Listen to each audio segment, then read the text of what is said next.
সকালবেলা আশিপাশি কমপ্লিট করে চলে এসেছি রান্নার ঘরে। আর রান্নাটা আগেই করে নেব, পরেই আর কি ঘরের বাকি কাজগুলো করব। কারণ দেওর যাবে সকালবেলা কাজে, ওকে একে রান্নাটাই করে দিতে হবে, যেহেতু খেয়েও যাবে আর খাবারটা নিয়েও যাবে। তো খাবারটা ঠান্ডা না হলে তো ওকে আর দিতে পারবো না ঠিকভাবে। তাই ভাবলাম একটুখানি ডিম ভেজে ডিমের ভুনা তরকারি করে দিই ওকে। তার জন্য ডিমটা আমি ভালো করে ভেজে নিয়ে পিস পিস করে নিয়েছি। আর ওদিকে মিক্সচার মেশিনে একটুখানি পেঁয়াজ আর লঙ্কা মিক্সচার করে নিয়েছি।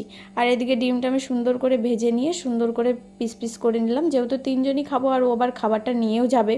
এদিকে কড়াইতে জিরে ফোড়ন দিয়ে মশলাটা দিয়ে ভালো করে একটুখানি কষিয়ে নিয়ে জল দিয়ে খানিকক্ষণ ফুটিয়ে নামিয়ে নিলেই তৈরি হয়ে যাবে। এই রান্নাটা জাস্ট সিম্পল, বেশি একটা অসুবিধা হয় না, পেটেরও কোনো অসুবিধা হবে না। সিম্পল 10-15 মিনিটের মধ্যে রান্নাটা কমপ্লিট হয়ে যাবে।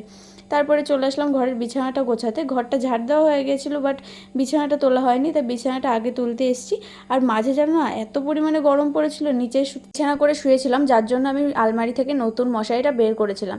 কিন্তু নতুন মশারিটা দেখে বড়মশাই তো আর রাজি হচ্ছে না পুরনো মশারিটা টাঙিয়ে শোয়ার জন্য। তাই আজকে শয়তানি করে ভাবলাম তাহলে নতুন মশারিটা আমি আলমারিতে তুলে রাখি আর পুরনো মশারিটা সুন্দর করে খাটের সাথে সেট করে নিই। তারপর চলে আসলাম আলনাটা গোছাতে। আর আলনাটা কেন জানি না প্রত্যেকটা দিনে আমার গোছাতে হয়। বড়মশাই এত পরিমাণে অগোছালো করে রাখে, বলে কি আমি সুন্দর করে গুছিয়ে রেখেছি সঙ্গী, তোমাকে আর গোছাতে হবে না, কিন্তু এত পরিমাণে অগোছালো করে রাখে যে ওর গোছানো পছন্দ হয়। আর ছেলে মানুষরা এত সুন্দর ঘর গোছাতে পারে যে আর কি বলবো, মেয়ে মানুষের এত পছন্দ হয়। তো দেখা হচ্ছে পরের একটি ভিডিওতে। বাই।